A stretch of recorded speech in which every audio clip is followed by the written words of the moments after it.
أعوذ بالله من الشيطان الرجيم بسم الله الرحمن الرحيم قل هو الله أحد الله الصمد لم يلد ولم يولد ولم يكن له كفوا أحد صدق الله مولانا العلي العظيم وبلغنا نبيه ورسوله الكريم۔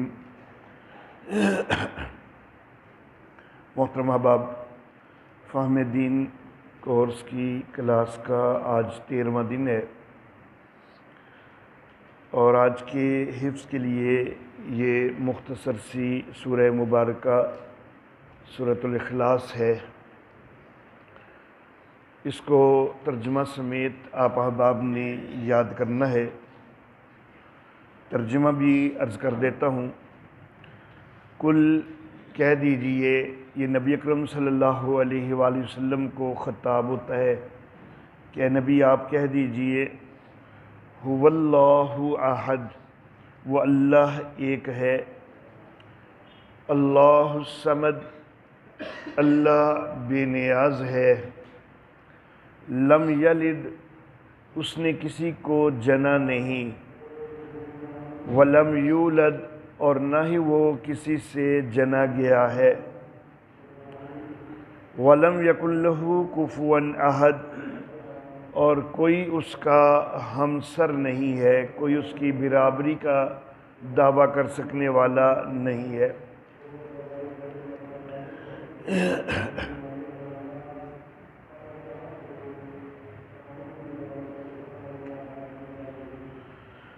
اللہ اکبر۔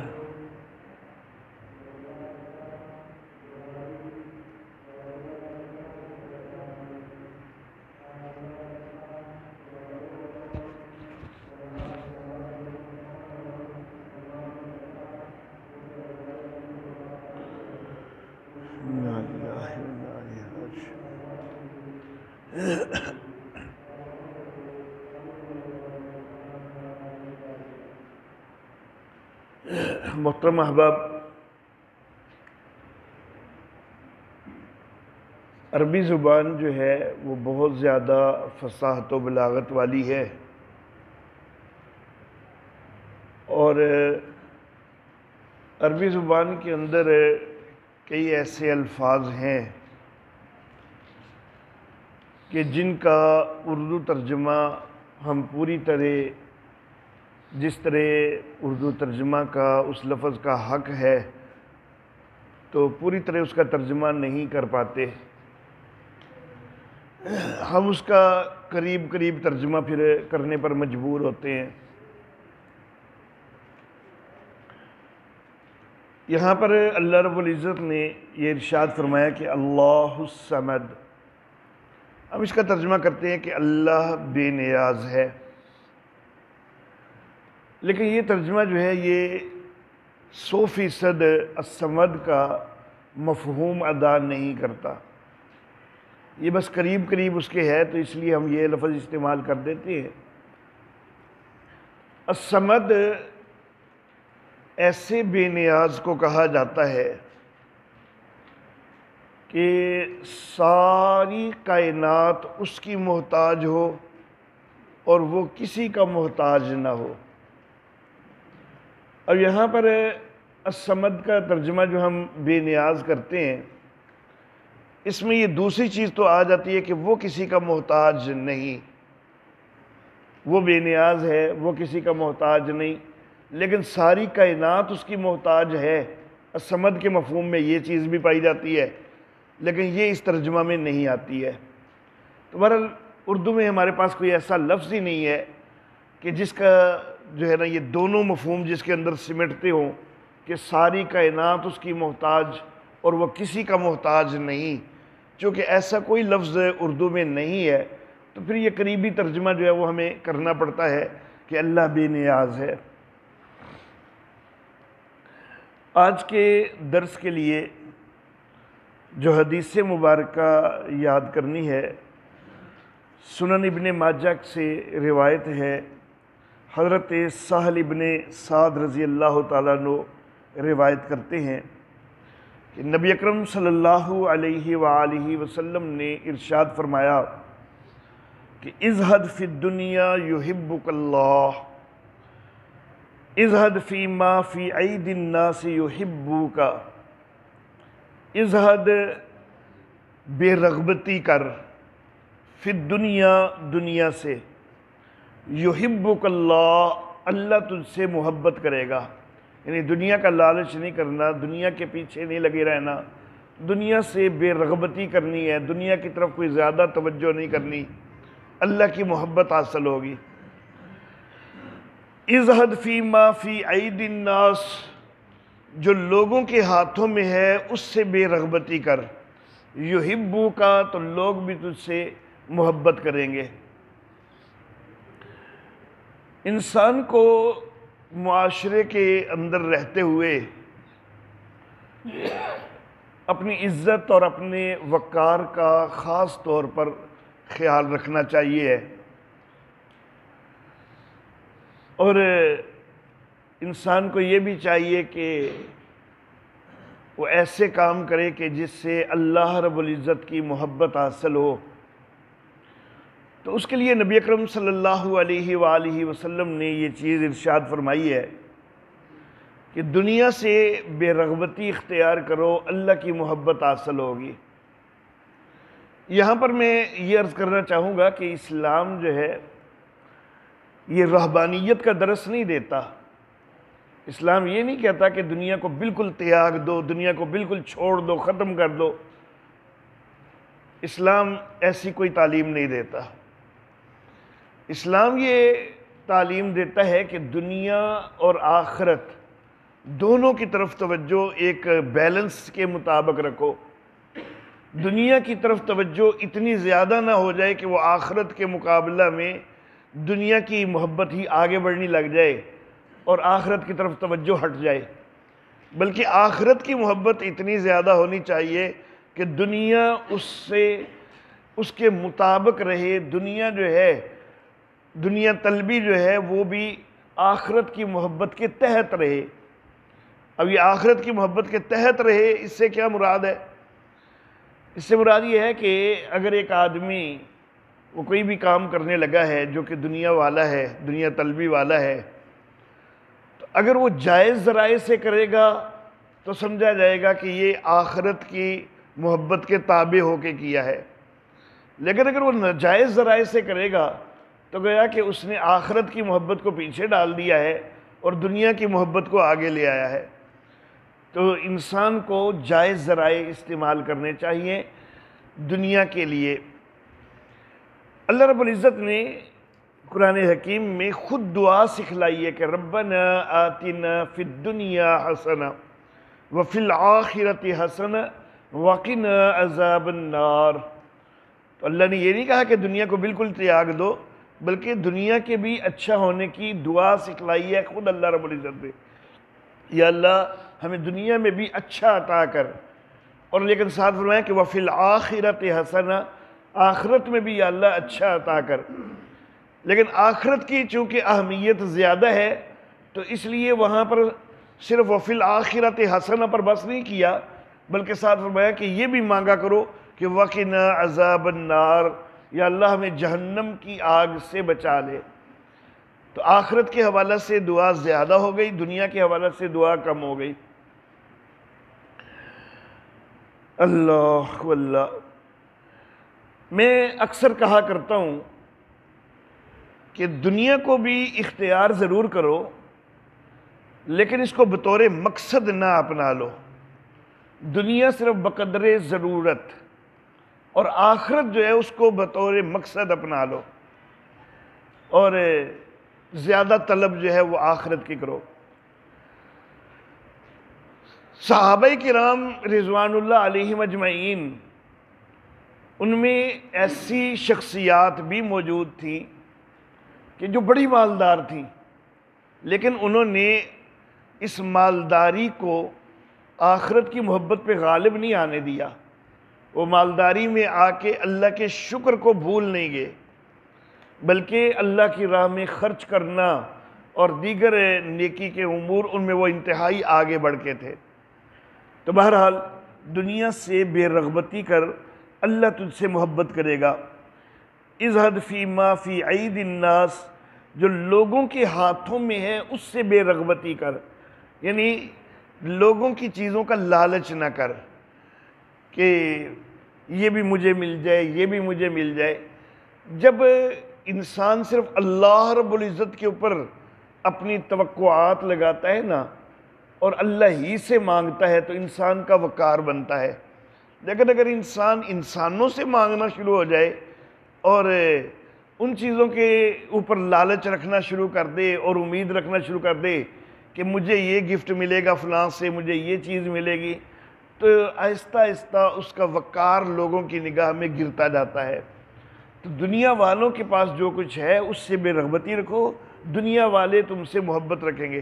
اگر دنیا والوں سے زیادہ جو ہے لالچ رکھو گے تو آہستہ آہستہ اپنا وقار کھو دو گے، لوگوں کی نفرت کے مستحق بننے شروع ہو جاؤ گے۔ اچھا جی، اس کے بعد آج کے درس کے حوالہ سے مسائل کا جو حصہ ہے ہمارا، تو کچھ نفل نمازیں جو ہیں تو ان کا تعارف کروانا ہے اور ان کی رکعتوں کی تعداد وغیرہ ذکر کرنی ہے۔ سب سے پہلی چیز ہے تہجد۔ تہجد کا معنی ہی بیدار ہونا ہے، اور بیدار تب ہوا جاتا ہے کہ بندہ کچھ سوئے۔ تو اس لیے تہجد کے لیے یہ شرط ہوتی ہے کہ عشاء کے بعد کچھ نہ کچھ بندہ سو جائے، بے شک وہ چند منٹ ہی سوئے، اور اس کے بعد بیدار ہو۔ جب بیدار ہو کے نماز پڑھے گا تو وہ تہجد بنے گی۔ اگر ایک بندہ ساری رات اللہ کی بندگی کے لیے ہی جاگتا رہا ہے تو رات کے آخر پہ وہ نوافل بھی پڑھ لیتا ہے، ان کو شرعی اصطلاح میں تہجد نہیں کہا جائے گا، لیکن یہ ہے کہ چونکہ ساری رات ہی اس نے عبادت میں گزاری ہے تو تہجد کا ثواب اس کو ضرور مل جائے گا۔ لیکن اصطلاح میں تہجد وہی ہے کہ جو بیدار ہونے کے بعد ہو، تھوڑی سی بھی نیند لے لی ہے، بے شک 5 منٹ ہی لے لی ہے۔ اور کسی لوگ یہ سمجھتے ہیں کہ تہجد کا وقت جو ہے وہ صرف رات کے آخری حصے میں ہوتا ہے، ایسی بات نہیں ہے۔ جب بھی عشاء کی نماز کے بعد آپ نے چند منٹ بھی نیند لے لی، اس کے بعد آپ بیدار ہوئے ہیں تو آپ کے لیے تہجد کا وقت شروع ہو چکا ہے۔ اسی وقت پڑھ لیں، بے شک ابھی رات کے 12 بھی نہیں بجے ہیں، اس سے پہلے بھی پڑھ رہے ہیں تو تہجد کا وقت شروع ہو چکا ہے آپ کے لیے۔ جب بھی کچھ نیند لے کر بیدار ہوئے تو تہجد آپ کے لیے اس کا وقت شروع ہو گیا۔ ہاں البتہ مستحب یہ ہے کہ رات کے آخری پہر میں پڑھی جائے، وہ زیادہ اولیٰ ہے، لیکن بہرحال ابتدائی حصے میں بھی اگر نیند لے کر بیدار ہوئے ہیں تو تہجد پڑھی جا سکتی ہے۔ اور تہجد کا آخر وقت وہی ہے جو کہ سحری کا بھی آخر وقت ہے، اور وہ صبح صادق تک ہوتا ہے، اور صبح صادق کی وضاحت جو ہے وہ پہلے 2 دروس کے اندر میں کر چکا ہوں۔ تہجد کی جو رکعات ہیں 2 سے لے کر 12 رکعات تک کا ذکر احادیث میں ملتا ہے۔ نبی اکرم صلی اللہ علیہ وآلہ وسلم کا عام معمول وہ 8 رکعت تہجد پڑھنے کا تھا، اس لیے 8 رکعت پڑھنا یہ زیادہ اولیٰ ہے، کیونکہ نبی اکرم صلی اللہ علیہ وآلہ وسلم نے زیادہ تر 8 کو ہی اختیار کیا ہے۔ البتہ اس کے لیے یہ لازم نہیں ہوتا کہ ساری زندگی کے لیے آپ ایک ہی معمول متعین کریں کہ اگر آپ نے 8 شروع کی ہیں تو جی آپ ہمیشہ 8 ہی پڑھیں گے، ایسا لازم نہیں ہے۔ کبھی اگر 8 کی بجائے آپ 10 پڑھ لیتے ہیں، 12 پڑھ لیتے ہیں، یا 6 یا 4 کی طرف آ جاتے ہیں تو اس میں بھی کوئی حرج نہیں ہے۔ تہجد کے نوافل جو ہیں یہ 2 رکعت کر کے پڑھنا یہ افضل ہے، لیکن اگر 4 رکعت ایک سلام کے ساتھ پڑھ لی جائیں، یا 6 رکعت ایک سلام کے ساتھ پڑھ لی جائیں، یا 8 رکعت ایک سلام کے ساتھ پڑھ لی جائیں تو یہ بھی جائز ہے۔ لیکن اس کا طریقہ جو ہے جو سنت غیر مؤکدہ کا طریقہ ہوتا ہے نا، تو طریقہ پھر اس طرح کا ہوگا، وہ ایسے ہی ہوگا کہ جیسے یہ 2 رکعت الگ الگ ہیں۔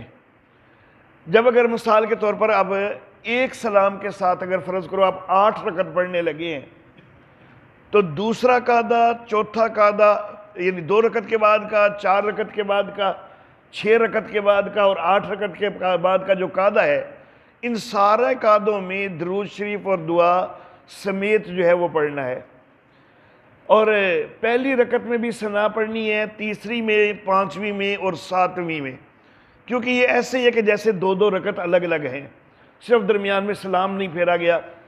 تو بہرحال اگر 8 رکعت تہجد پڑھنی ہے اکٹھی، یا 6 رکعت پڑھنی ہے، یا 4 رکعت پڑھنی ہے، تو اس کا طریقہ جو ہے وہ اس طرح کا ہوگا جس طرح سنت غیر موقدہ ہوتی ہیں۔ اس کے بعد ہم آتے ہیں اشراق کی طرف۔ سورج اتنا بلند ہو جائے کہ آنکھیں چندھیانی شروع ہو جائیں تو اس وقت اشراق کا وقت شروع ہوتا ہے، اور یہ وقت زوال کے وقت تک رہتا ہے۔ کئی لوگ سمجھتے ہیں کہ اشراق کا وقت جو ہے وہ چاشت کے وقت تک رہتا ہے، پھر آگے چاشت کا وقت زوال کے وقت تک رہتا ہے، ایسا نہیں ہے۔ اشراق کا وقت شروع پہلے ہوتا ہے، چاشت کا وقت شروع بعد میں ہوتا ہے، لیکن ان کا اینڈ جو ہے وہ دونوں کا ایک ہی ہے، زوال کا وقت۔ زوال کے وقت سے پہلے دونوں جو ہیں وہ چاشت کے وقت میں بھی یہ دونوں نمازیں پڑھی جا سکتی ہیں۔ تو اشراق کا وقت شروع جلدی ہوتا ہے کہ سورج اتنا بلند ہو جائے کہ اس سے آنکھیں چندیانی شروع ہو جائیں۔ سائنسی لحاظ سے اگر اس کو کہیں تو ہم یوں کہیں گے کہ افق سے سورج کی بلندی 1.4 درجہ جب ہو جاتی ہے نا، تو اتنا بلند ہونے پر جو ہے وہ آنکھیں چندیانی شروع ہو جاتی ہیں۔ تو جس وقت ہم اشراق کے اوقات کا حساب وغیرہ وہ بتلاتے ہیں کہ اشراق کا وقت آج کتنے بجے شروع ہوگا، تو ظاہر بات ہے کہ وہ ہم آنکھیں چندیانا تو دیکھ کے نہیں بتاتے کہ کب آنکھیں چندیانی ہیں، تو وہ یہ سائنسی لحاظ سے 1.4 کا اعتبار کرتے ہوئے یہ وقت کا تعین کیا جاتا ہے۔ اچھا جی، مستحب یہ ہوتا ہے کہ فجر کے فرض پڑھنے کے بعد بندہ وہیں بیٹھے ذکر اذکار وغیرہ میں مشغول رہے۔ اگر کوئی درس قرآن ہے تو اس کے اندر بھی شرکت کرے۔ فجر کے بعد سے اشراق کے وقت تک یہ سارا وقت وہی عبادت کے اندر گزارے اور پھر اشراق بھی پڑھے، تو یہ زیادہ اولا اور زیادہ افضل ہے۔ اس کی تعداد رکعتوں کی 2 بھی پڑھی جا سکتی ہے اشراق کی، اور 4 بھی پڑھی جا سکتی ہے۔ یہاں پر یہ چیز میں ایک ذکر کرنا چاہوں گا کہ یہ اشراق کا لفظ جو ہے یہ کسی حدیث میں نہیں ہے۔ اس نماز کا جو نام ہے یہ اشراق، یہ حدیث کا نام نہیں ہے، یہ ہم نے خود رکھا ہوا ہے۔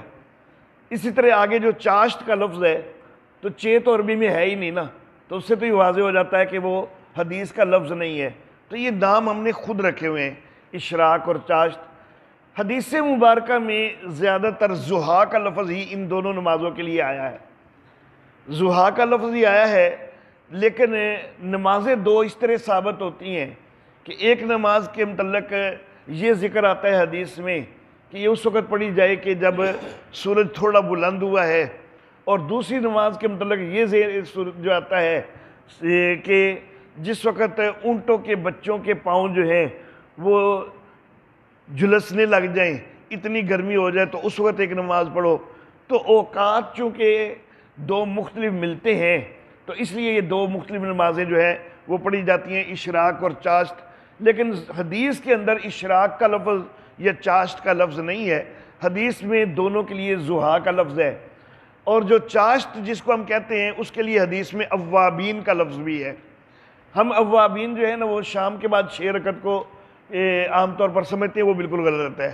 شام کے بعد 6 رکعت جو ہے ان کا نام حدیث میں کہیں بھی اوابین نہیں ہے۔ حدیث میں اس نماز کو اوابین کہا گیا ہے کہ جو اس وقت پڑھی جائے کہ جب سورج اتنا بلند ہو جائے اور گرمی اتنی زیادہ ہو جائے کہ اونٹوں کے بچوں کے پاؤں جھلسنے شروع ہو جائیں، اور وہ چاشت کا وقت ہے۔ تو چاشت کا وقت جو ہے یہ میں نے بتلایا کہ حدیث میں تعبیر یہ ہے کہ اونٹوں کے بچوں کے پاؤں جلنے لگ جائیں، جھلسنے لگ جائیں۔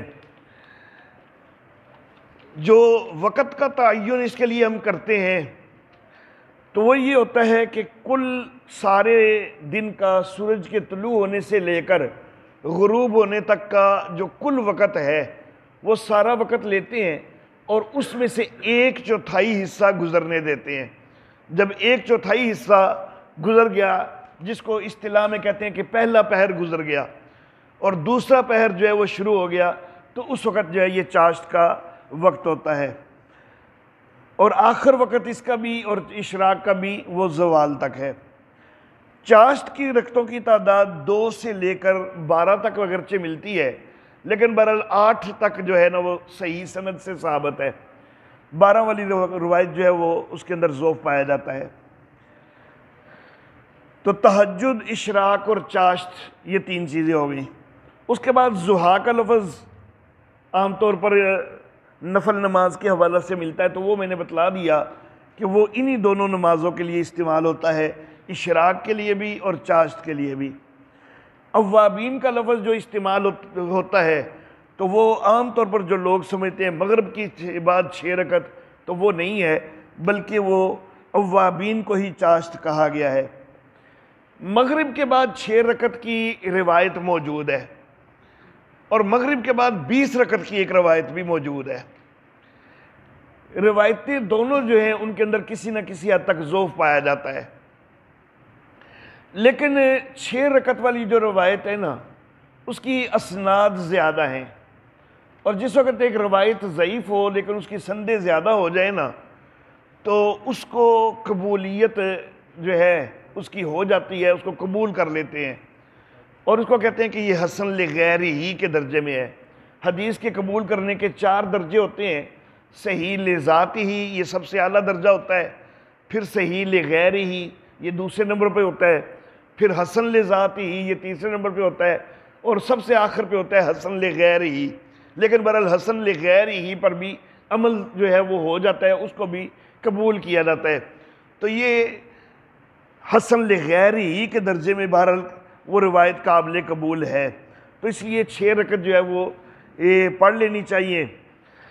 لیکن اس کا نام حدیث کے اندر جو ہے وہ کوئی بھی نہیں ہے، جس طرح اشراق اور چاشت کے لفظ یہ حدیث میں نہیں ہے، تو مغرب کے بعد 6 رکعت کی روایت تو ہے لیکن اس کا کوئی نام نہیں ہے۔ لوگوں نے اوابین اس کا نام دے دیا تو وہ تو 100% غلط ہے۔ البتہ ہم اس کو اغراب کہہ سکتے ہیں، جو مغرب کے بعد 6 رکعت ہے، اس کو ہم جس طرح فجر کے بعد تھوڑی دیر بعد سورج طلوع ہونے کے تھوڑی دیر بعد جو ہے اس کا نام ہم نے اشراق رکھا ہے، تو وہ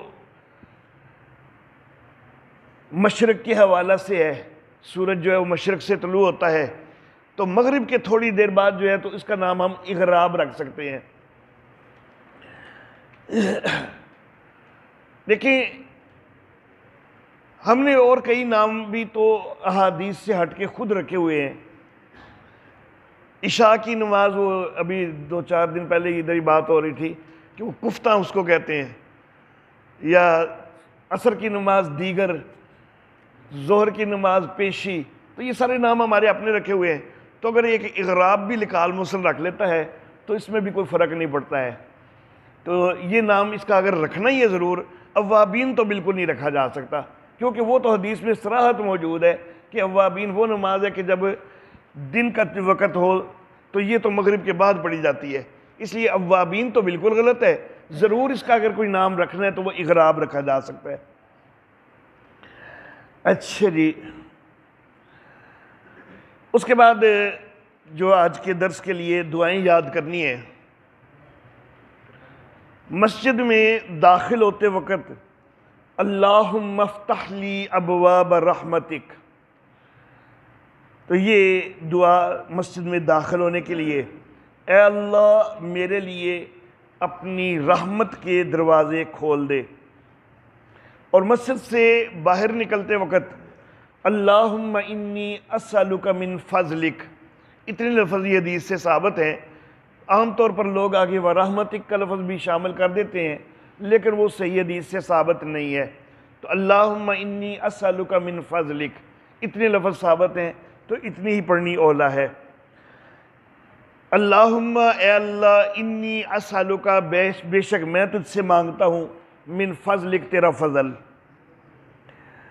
اچھا جی، مسجد میں داخل ہوتے ہوئے دایاں پاؤں جو ہے وہ پہلے داخل کرنا چاہیے، اور مسجد سے نکلتے ہوئے بایاں پاؤں جو ہے وہ پہلے نکالنا چاہیے۔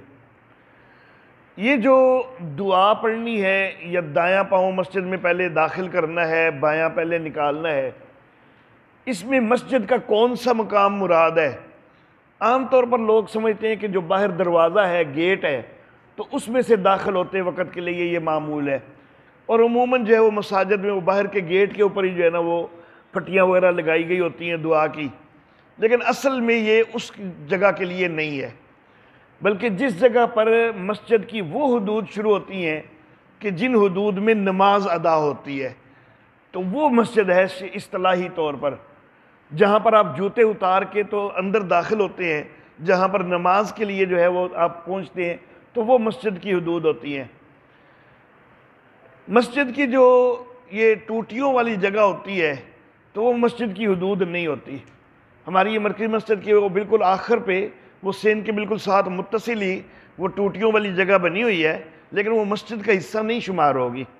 اس لیے جو احباب اعتکاف کے لیے بیٹھتے ہیں ان کو خاص طور پر خیال کرنا چاہیے کہ وہاں پر صرف شرعی ضرورت ہے، یعنی وضو بنانا ہے تبھی جا سکتے ہوتے ہیں۔ اگر صرف ہاتھ دھونے کے لیے جانا ہے تو آپ وہاں پر نہیں جا سکتے ہیں، صرف اتنا کر سکتے ہیں کہ ایک پاؤں کم از کم مسجد میں رکھیں اور دوسرا پاؤں باہر نکال کے تو جھک کے ہاتھ دھو لیں، اتنا تو کر سکتے ہیں، یا پانی لینا ہے تو وہ اتنا تو آپ کر سکتے ہیں، لیکن پورا باہر نکلنا وہ آپ کے لیے جائز نہیں ہے، کیونکہ وہ جگہ مسجد سے باہر ہے۔ یہ جو ہمارا برآمدہ ہے ہمارے بائیں ہاتھ کا، اس کی جو دیوار سیدھی جاتی ہے یہ مسجد کی حد ہے۔ آگے تھوڑا سا اس طرف حصہ ایک بنا ہوا ہے جس میں ٹوٹیاں بھی ہیں، اور پھر آگے ایک تھوڑی سی جگہ بنی ہوئی ہے، لیکن وہ جگہ مسجد کا حصہ نہیں ہے۔ مسجد کے حصے کی یہ دیوار جو ہے یہ سیدھ ہے، تو جب مسجد کے اندر داخل ہونے کے لیے دعا پڑھنی ہے تو وہ جب اس جگہ سے سامنے آئیں یا وہ سامنے سے آئیں تو جس جگہ پر جوتے اتارتے ہیں سامنے سے وہاں پر، اور اس جگہ پر یہ دیوار کی سیدھ تک جو ہے وہ آپ اندر داخل ہو رہے ہیں تو وہاں پر جو ہے وہ دعا پڑھنے کا اہتمام کرنا ہے۔ وہ تھوڑی سی جگہ جو پیچھے بنائی گئی ہے تو بہت سارے دوستوں کو تو اس کا مقصد معلوم ہے، لیکن کئی ساتھیوں کو نہیں بھی معلوم ہوتا۔ فجر کی وقت ایک مسئلہ یہ ہوتا ہے کہ فجر کی نماز میں اگر ایک آدمی مسجد میں پہنچا ہے اور اس نے ابھی اپنی سنتیں ادا کرنی ہیں جبکہ جماعت کھڑی ہو چکی ہے، اگر اس کو اتنی توقع ہو کہ دوسری رکعت مجھے پوری مل جائے گی، دوسری رکعت میں رکوع میں بھی شامل ہوتے رکعت مل جاتی ہوتی ہے۔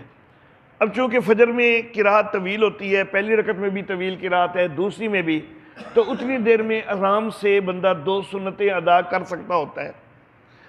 تو اگر یہ یقین ہو کہ مجھے دوسری رکعت بہرحال مل جائے گی، اس میں شامل ہو جاؤں گا، تو پھر اولا یہی ہوتا ہے کہ سنتیں پہلے الگ ہو کے پڑھ لے اور پھر جو ہے وہ فرضوں میں شریک ہو جائے۔ لیکن ان سنتوں کے لیے اگر مسجد سے باہر جو ہے وہ پڑھے تو وہ زیادہ اولا ہے۔ مسجد کے اندر اگر پڑھے تو جتنا جماعت والے مقام سے دور ہو سکے اتنا دور ہو کے پڑھنی چاہیے، لیکن اگر مسجد سے باہر کوئی جگہ مل جائے تو وہاں پر پڑھنا زیادہ اولا ہے۔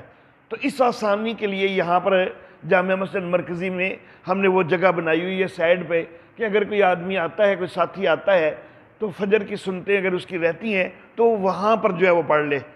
اب یہ وہ جگہ فجر کی سنتوں کے لیے بنائی گئی اور وہ مسجد کا حصہ نہیں ہے۔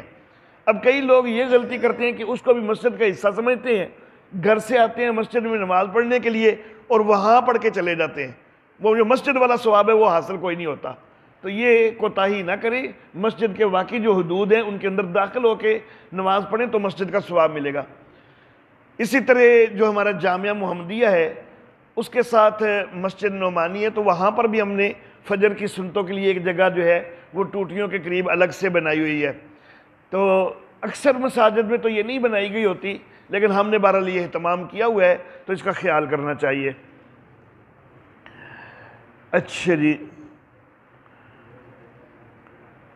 یہاں پر ایک چیز کا میں یہ بھی توجہ دلانا چاہوں گا کہ جس وقت ہم مسجد سے باہر نکلتے ہیں تو کھڑے کھڑے جوتے کو ایسے پٹک کے نیچے جو ہے وہ پھینکتے ہیں، جس سے ایک آواز پیدا ہوتی ہے. یہ مسجد کے آداب کے خلاف ہے. تھوڑا سا آپ جھک جائیں اور آرام سے نیچے جوتا رکھ لیں تو اس میں کوئی اتنی زیادہ آپ کی کمر کو انشاءاللہ تکلیف نہیں ہوگی، تو انشاءاللہ اس کا اجر ملے گا آپ کو کہ آپ نے مسجد کے آداب کا خیال کیا ہے.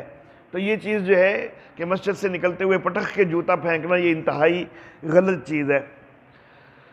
اچھا جی، آج کے سبق کی آخری چیز، تھوڑی سی گفتگو ہم نے اخلاق حسنہ کے حوالے سے کرنی ہے.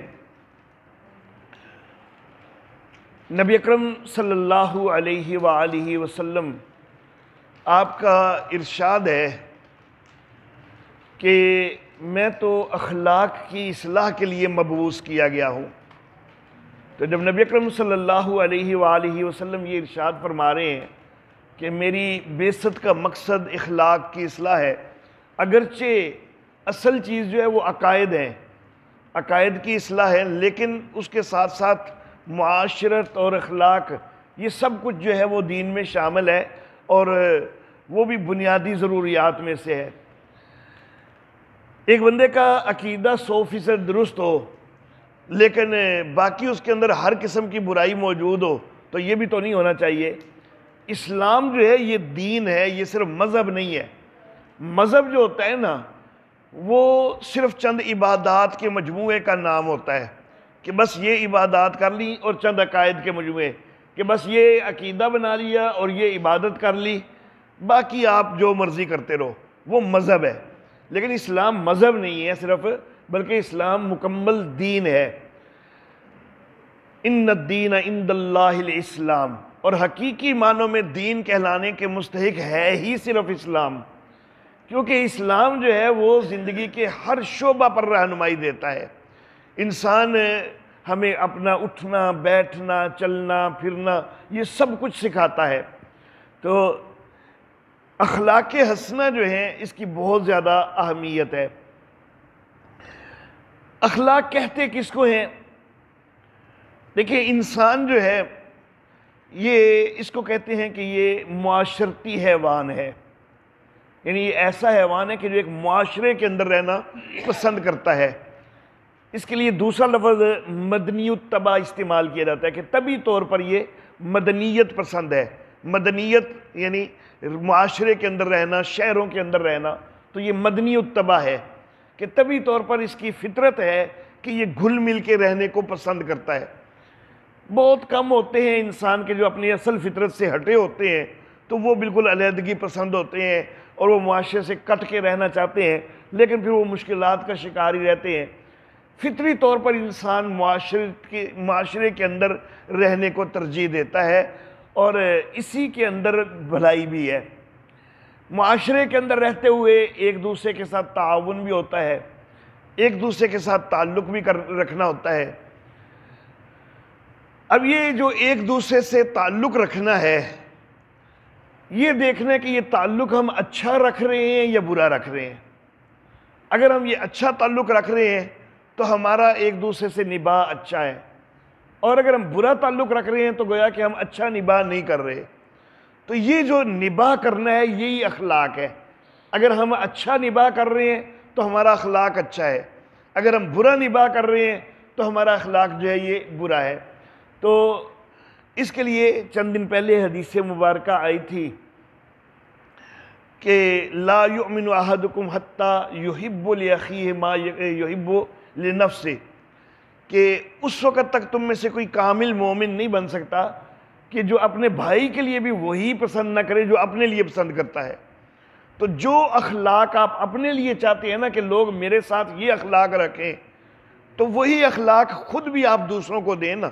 آپ بھی اپنا اخلاق وہ بنا لیں تو انشاءاللہ ثم انشاءاللہ آپ کو بھی اچھا اخلاق جو ہے وہ مقابلہ میں ملے گا.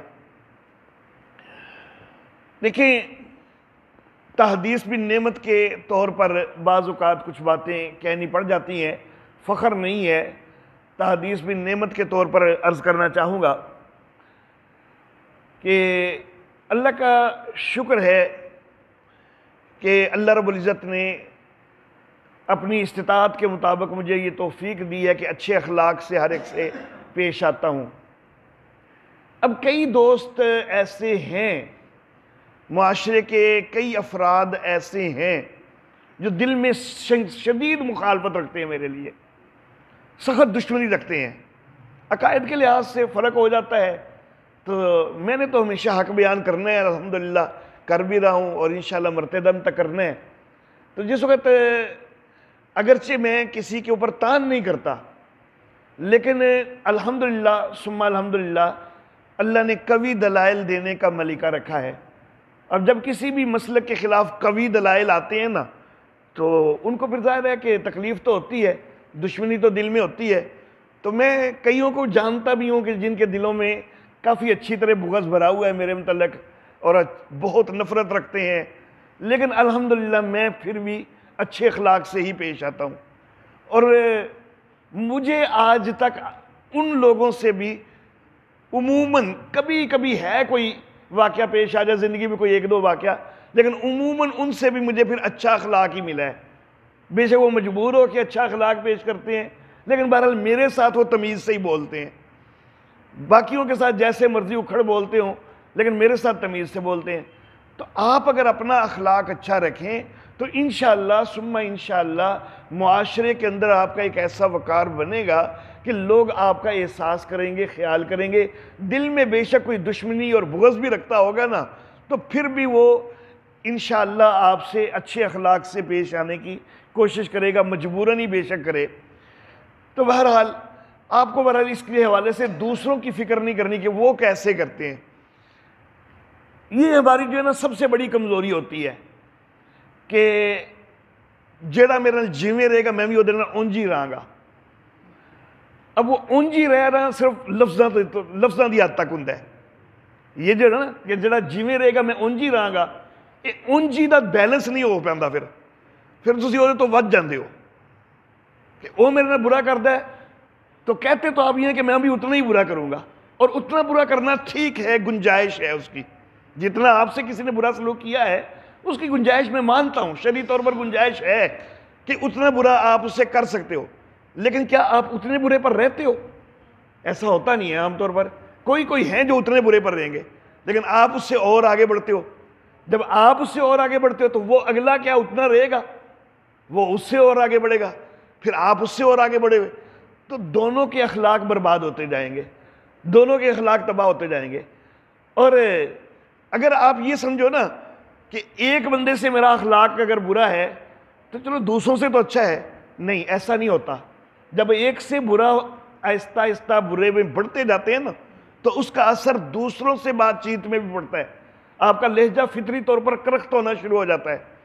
تو یہ چیز انتہائی ناپسندیدہ ہے۔ اللہ رب العزت ہمیں اس سے بچنے کی توفیق عطا فرمائے۔ لوگوں سے حسن اخلاق سے پیش آئیں، معاشرے کے اندر امن و سکون بھی پیدا ہوتا ہے۔ اگر حسن اخلاق کو ختم کر دیا جائے، معاشرہ جو ہے وہ آہستہ آہستہ بگاڑ کی طرف چلا جاتا ہے۔ تو اس چیز کی اہمیت کا خیال کرنا چاہیے۔ نرم گفتاری، دیکھیں اللہ رب العزت سیدنا موسیٰ علیہ نبینا علیہ الصلاۃ و تسلیمات کو اور سیدنا ہارون علیہ الصلاۃ و تسلیمات کو بھیج رہے تھے۔ کدھر بھیج رہے تھے؟ فرعون کے مقابلہ میں۔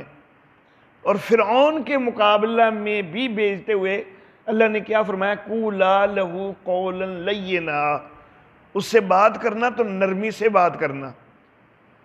اب موسیٰ علیہ الصلاۃ و تسلیمات اور ہارون علیہ الصلاۃ و تسلیمات وہ اللہ کے نبی ہیں، اور نبیوں کا اخلاق پوری کائنات کی ساری مخلوقات کے اخلاق سے اعلیٰ اور افضل اور بہتر ہوتا ہے، اور جن کا اخلاق پہلے ہی بہتر ہے ان کو بھی اللہ کہہ رہے ہیں کہ نرمی ہی رکھنا۔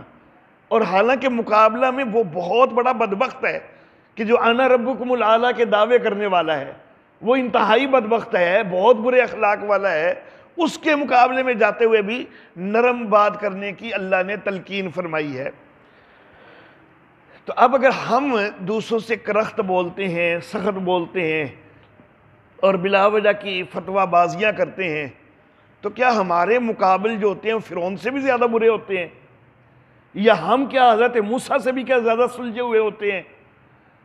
جب ہم حضرت موسیٰ علیہ السلام سے بڑھ کر سلجھے ہوئے کبھی نہیں ہو سکتے، اور ہمارے مقابل جتنے بھی بڑے بدبخت کیوں نہ ہوں، لیکن بہرحال فرعون سے بھی بڑھ کے نہیں ہوں گے۔ فرعون جیسے ظالم سے بھی بڑھ کے تو نہیں ہوں گے.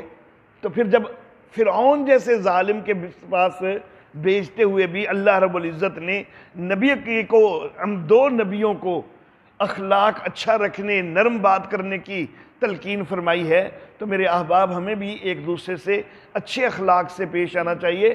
ہم تو الحمدللہ سارے مسلمان ہیں، ایک معاشرے کے فرد ہیں، ایک دوسرے کے لیے بھائی ہیں، اور مسلمان اتنا ایک دوسرے کا مسلمانوں کو تو خیال ہونا چاہیے کہ وہ شاعر نے کہا کہ چبھے کانٹا جو کابل میں تو ہندوستان کا ہر پیرو جواں بے تاب ہو جائے. تو اسلام تو یہ تقاضا کرتا ہے. نبی اکرم صلی اللہ علیہ وآلہ وسلم نے جسد واحد کی مثال دی ہے کہ مومن آپس میں ایک جسم کی طرح ہیں، کہ اس کے ایک حصے کو تکلیف ہوتی ہے تو سارے جسم کو تکلیف ہوتی ہے. لیکن ہم تو خود تکلیفیں دیتے ہیں مومن بھائیوں کو، ہمیں دوسرے کی تکلیف کا خود احساس کریں یہ تو بڑی دور کی بات. تو ہمارے اندر یہ اسلامی فطرت نہیں ہے. یہ جو فطرت ہم نے اپنی بنا لی ہوئی ہے یہ کوئی اسلامی فطرت نہیں ہے کہ ہم ایک دوسرے کو تکلیف دے رہے ہیں، اس کے خلاف غیبتیں کر رہے ہیں، چغلیاں کر رہے ہیں. ہم ان چیزوں کو بڑا معمولی لیتے ہیں، حالانکہ یہ کبیرہ گناہ ہوتے ہیں. چغلی کرنا، غیبت کرنا وغیرہ یہ کبیرہ گناہ ہوتے ہیں، اور ہم ان چیزوں کو بڑا معمولی لے لیتے ہیں.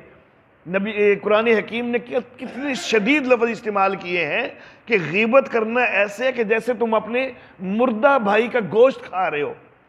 کتنی شدید تنبیہ آئی ہے، لیکن ہم نے کبھی پرواہ نہیں کی ہے.